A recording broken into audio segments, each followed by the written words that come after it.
अस्सलाम वालेकुम students. Carriers इन media की थर्ड क्लास में वेलकम। आज जो हमारा लेक्चर है वो है कि मीडिया पर्सन बनने के लिए कौन कौन सी इसेंशियल स्किल्स रिक्वायर्ड हैं। ऐसी कौन सी क्वालिटीज़ हैं जो एक पर्सन में होनी चाहिए ताकि वो मीडिया को ज्वाइन कर सके या फिर मीडिया से रिलेटेड वो कोई बिजनेस कर सके या वो मीडिया प्रोफेशनल बन सके।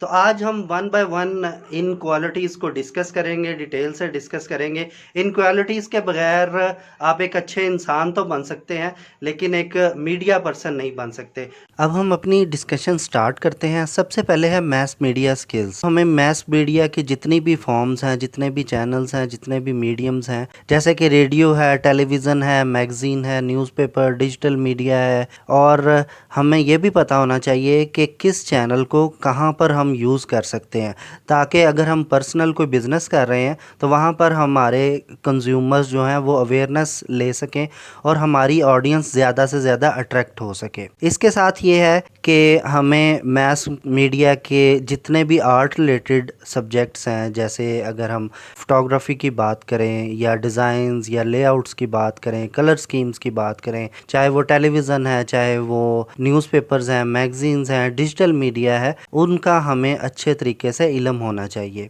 इसके बाद हम मटेरियल या कंटेंट इतना क्रिएटिव और इमेजिनेटिव बना सकें कि हमारी जो ऑडियंस है या हमारी पब्लिक है वो बहुत ज़्यादा अट्रैक्ट हो सके। इसके साथ साथ राइटिंग स्किल्स है, चाहे वो टेलीविज़न के लिए हो, चाहे वो न्यूज़पेपर्स के लिए हो, चाहे वो डिजिटल मीडिया के लिए हो, तो राइटिंग स्किल्स मैस मीडिया के अंदर हमारी बिल्कुल एक बेसिक चीज़ है। इसके साथ पब्लिक रिलेशंस और एडवर्टाइजिंग के डिफरेंस को भी समझना होगा। मैस मीडिया को जो भी कैरियर अपना बनाना चाहता है तो उसके लिए ये ज़रूरी है कि ऑडियो विजुअल इक्विपमेंट को भी ऑपरेट करना आना चाहिए हमें। सेकंड स्लाइड हमारी स्पीकिंग स्किल पर है। तो मैस मीडिया के अंदर सर्वाइव करने के लिए, जॉब के लिए, या इवन के हमारा अगर इंडिविजुअल बिजनेस भी हो तो उस सूरत में भी स्पीकिंग स्किल भी हमारी बेसिक स्किल्स में आ जाएंगी।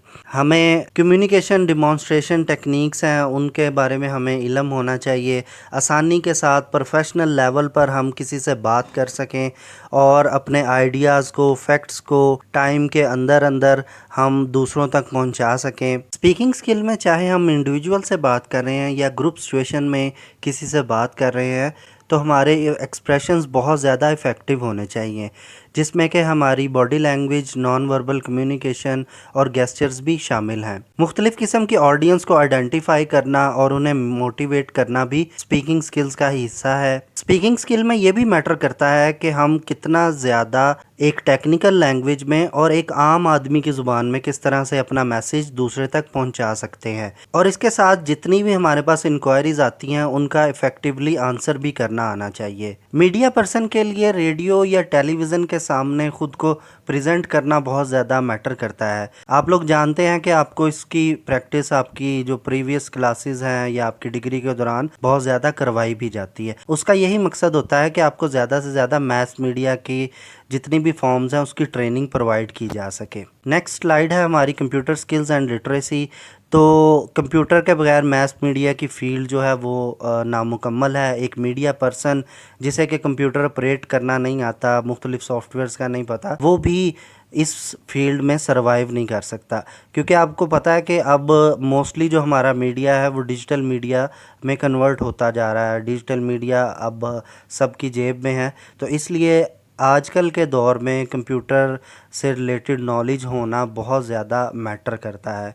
कंप्यूटर ऑपरेट करना आना चाहिए, मुख्तलिफ़ किस्म के उसके सॉफ्टवेयर्स का, हार्डवेयर का, इनकी अवेलेबिलिटी का, मुख्तलिफ़ इसकी टर्मिनोलॉजीज़ जो यूज़ होती हैं उनका भी हमें पता होना चाहिए। मोस्टली हमने यही देखा है कि मीडिया पर्सनस जो हैं जो इस दौड़ में पीछे रह चुके हैं, उन्हें कंप्यूटर का बिल्कुल भी नॉलेज नहीं था। इवन के टाइपिंग करना नहीं आती या स्क्रिप्ट लिखना नहीं कंप्यूटर पर आता। तो ये बहुत ज़्यादा मैटर करता है। जितनी ज़्यादा आपको कंप्यूटर का नॉलेज होगा, इस फील्ड में सर्वाइव करना हमारे लिए बहुत ज़्यादा ईजी होगा। मुख्तलिफ़ किस्म की जो एप्लीकेशंस हैं उनका भी यूज़ करना आना चाहिए, एडिटिंग किस तरह कर सकते हैं, पिक्चर को हम किस तरह से बेटर कर सकते हैं, क्रॉपिंग टूल्स हैं मुख्तलिफ़ किस्म के पिक्चर्स के से रिलेटेड, वो भी हमें आना चाहिए। इसके अलावा हम अपनी इस फील्ड में जितना ज़्यादा इसका यूज़ करेंगे उतने ही हमें एज हासिल होंगे और उतना ज़्यादा हम इसके फ़ायदा उठा सकते हैं। इसके बाद है जी एडमिनिस्ट्रेटिव एंड मैनेजमेंट स्किल्स। अपनी प्रायोरिटीज़ के अकॉर्डिंग, ऑब्जेक्टिव्स के अकॉर्डिंग और गिवन डेडलाइंस के अंदर अंदर हमें काम करना होगा। और इसके साथ साथ अगर हम अकेले भी काम करते हैं, इंडिपेंडेंटली भी काम करते हैं, तो सेल्फ डिसिप्लिन्ड भी हमें होना पड़ेगा। नेक्स्ट स्लाइड हमारी है जी एजुकेशनल स्किल्स के बारे में। तो कंज्यूमर या ऑडियंस का हमें नॉलेज होना चाहिए, इसके साथ न्यू स्किल्स हम खुद से डेवलप भी कर सकें और जो भी मैस मीडिया से रिलेटेड या हमारे प्रोफेशन से रिलेटेड, हमारे बिजनेस से रिलेटेड जितना भी नॉलेज है उसे हमें अप टू डेट भी रहना पड़ेगा। मैस मीडिया में हमें स्पेसिफिक मटेरियल भी डिज़ाइन करना पड़ता है। अगर फ़र्ज़ करें किसी इलाके की ऑडियंस के लिए हमें स्पेसिफिकली मटेरियल डिज़ाइन करना पड़े या हमें कोई कैंपेन उस इलाके में चलानी पड़ती है, तो उसके लिए ज़रूरी है कि उस वहाँ की हमें ऑडियंस के बारे में मुकम्मल मालूमात होनी चाहिए, इंफॉर्मेशन होनी चाहिए। उसके साथ ही हम अपना जो मैसेज है वो इफेक्टिवली उन तक पहुँचा सकते हैं। इसके साथ साथ अगर हम अपनी ऑडियंस में कंज्यूमर्स को देखें, एजुकेटर्स को देखें, स्टूडेंट्स को देखें या कॉमन मैन को देखें, तो उसके हवाले से भी हमें नॉलेज पहले लेना पड़ेगा ताकि हम अपना जो मैसेज है वह उस तक डिलीवर कर सकें। तो इसके लिए कंज्यूमर की लैंग्वेज भी हमें आनी चाहिए।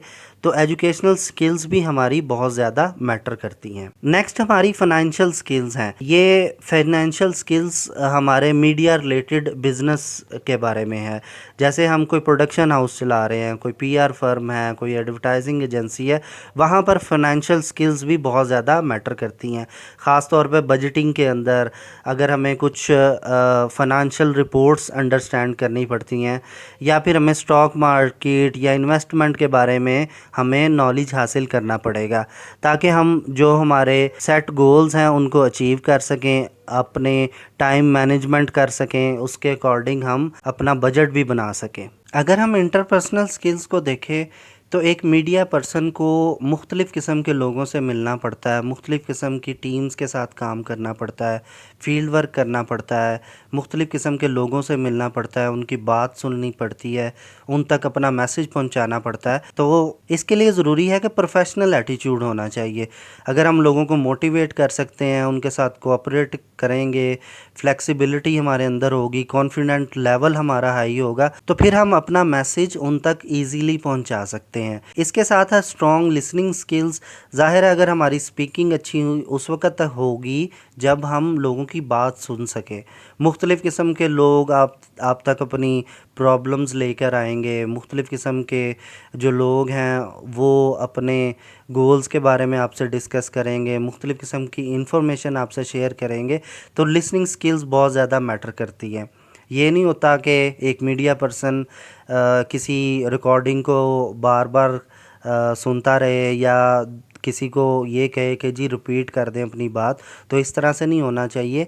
हमें अपनी लिसनिंग स्किल्स को बहुत ज़्यादा स्ट्रॉन्ग करना चाहिए ताकि हम एक बात एक दफ़ा ही सुन सकें, इतनी अच्छे तरीके से हम सुने कि हमें दोबारा उससे कोई क्वेश्चन ना करना पड़े या हमें कोई चीज़ हम कोई मिस ना कर जाए। इसके साथ जी सेंसिटिविटी लेवल है। सेंसिटिविटी के साथ हमें लोगों को डील करना पड़ता है, लोगों की जो बात सुननी पड़ती है, उनकी मामलात को, उनकी इन्फॉर्मेशन को समझना पड़ता है। इंटरपर्सनल स्किल्स के लास्ट में है जी capacity of dealing with people. हमें ऑर्गेनाइजेशन के अंदर भी अपने जो कोलीग्स हैं उनके साथ भी बहुत अच्छे रिलेशन रखने पड़ते हैं, और अगर हम बाहर फील्ड में या आउटसाइड दी ऑर्गेनाइजेशन किसी कंपनी की तरफ जाते हैं या किसी भी पर्सनैलिटी से मिलते हैं तो वहाँ पर भी हमारी इंटरपर्सनल स्किल्स बहुत अच्छी होनी चाहिए। हमें डीलिंग उनके साथ बहुत अच्छे तरीके से करना आना चाहिए। मैस मीडिया की फील्ड के अंदर इंटरनेशनल स्किल्स भी बहुत ज़्यादा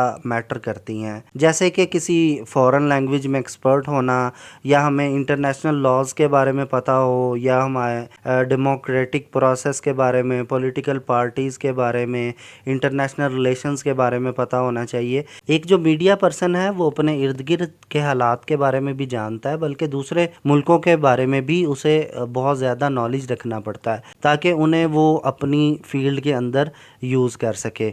और इसके साथ साथ डिफरेंट कल्चर्स के बारे में भी हमें पता होना चाहिए। वेस्टर्न कल्चर क्या है, ईस्टर्न कल्चर क्या है, हमारे ख़ास तौर पे पाकिस्तान के अंदर जो डिफरेंट सूबे हैं वहाँ पर अगर हम देखें कि वहाँ पर कौन कौन सा कल्चर है, तो इसके बारे में हमें अगर बहुत ज़्यादा एक्सपर्ट लेवल तक भी हमें नॉलेज नहीं है तो कुछ ना कुछ हमें ज़रूर इनके बारे में पता होना चाहिए।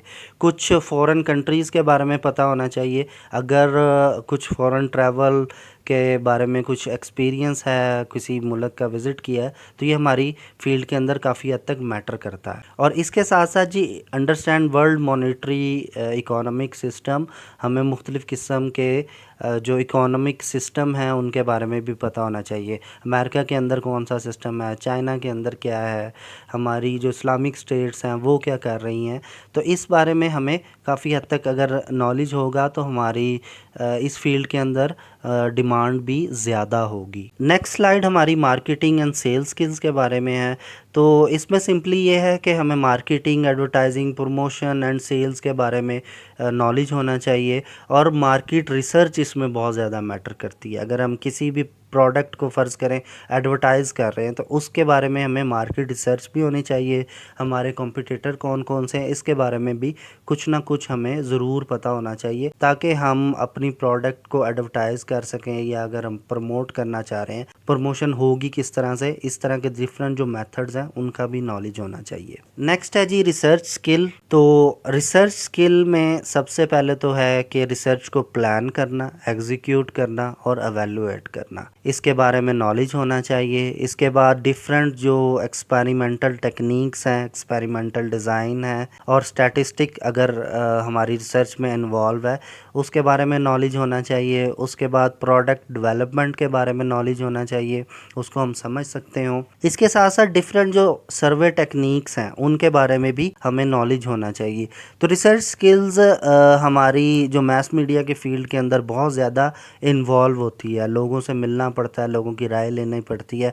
अक्सर आप टीवी चैनल्स पे भी देखते हैं, न्यूज़पेपर्स में भी देखते हैं, इवन कि ट्विटर, फेसबुक पर भी डिफरेंट किस्म के सर्वेज आपको मिलते रहते हैं। रिसर्च स्किल्स में कुछ जो रिसर्च रिलेटेड कंप्यूटर ऑपरेशंस हैं उनका नॉलेज भी हमें होना चाहिए। गूगल फॉर्म्स है या SPSS है, डिफरेंट सॉफ्टवेयर्स हैं, उनके बारे में हमें इल्म होना चाहिए। सेकेंड लास्ट स्लाइड हमारी आर्टिस्टिक स्किल्स के बारे में है। तो इसमें आर्टिस्टिक स्किल में सबसे पहले क्रिएटिविटी है। एक मीडिया पर्सन अगर क्रिएटिव नहीं है, क्रिएटिविटी उसके अंदर नहीं है, उसके वर्क में, उसके प्रोफेशन में, उसके आइडियाज़ नहीं हैं, तो उसके लिए मैस मीडिया की फील्ड के अंदर सरवाइव करना बहुत ज़्यादा मुश्किल हो जाता है। अगर आप टीवी चैनल्स देखें, चाहे वो एंटरटेनमेंट चैनल्स अपने देख लें, चाहे न्यूज़ चैनल्स देख लें, वहाँ पर आपको बहुत ज़्यादा क्रिएटिविटी नज़र आएगी।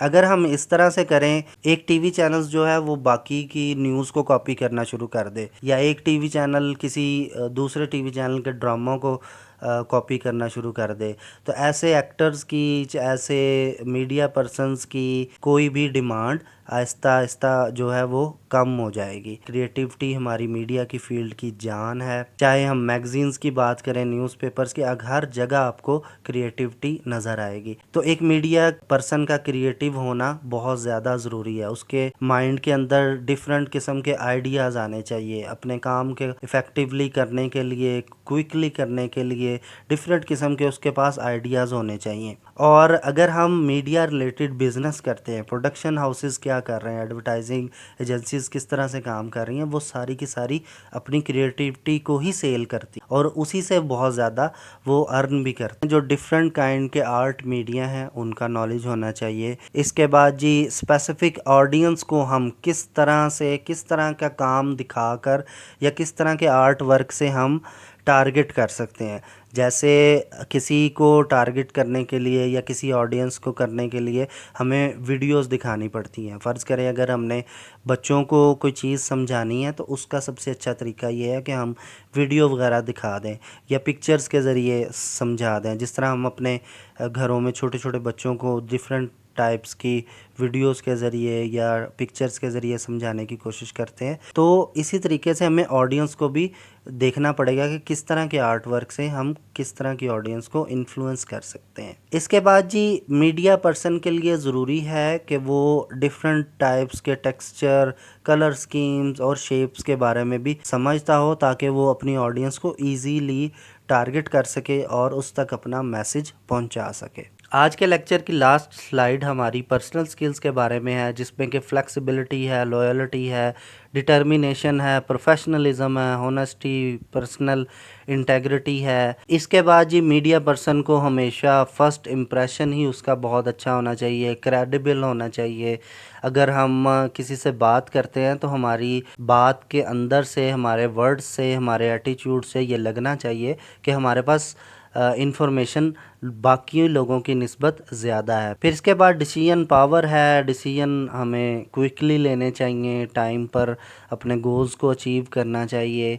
इसके साथ जी एक्टिविटी लेवल हमारा बहुत ज़्यादा हाई होना चाहिए, हमारे वर्क स्टैंडर्ड्स बहुत ज़्यादा हाई होना चाहिए। यहाँ पर लेक्चर के लास्ट में मैं आपको ये भी बता दूँ, वैसे तो ये सारी स्किल्स ही एक मीडिया पर्सन के अंदर होनी चाहिए, लेकिन ये वेरी भी करती हैं डिफरेंट जॉब्स से रिलेटेड। अगर हम रिपोर्टर हैं या एडिटर हैं तो हो सकता है कि हमें कुछ स्किल्स अडॉप्ट करनी पड़े, कुछ हमारे लिए बहुत ज़्यादा मैटर नहीं करती। लेकिन बहरहाल ये कुछ ऐसी स्किल्स हैं जो हमारे मीडिया प्रोफेशनल के लिए, मीडिया पर्सन के लिए बहुत ज़्यादा ज़रूरी है।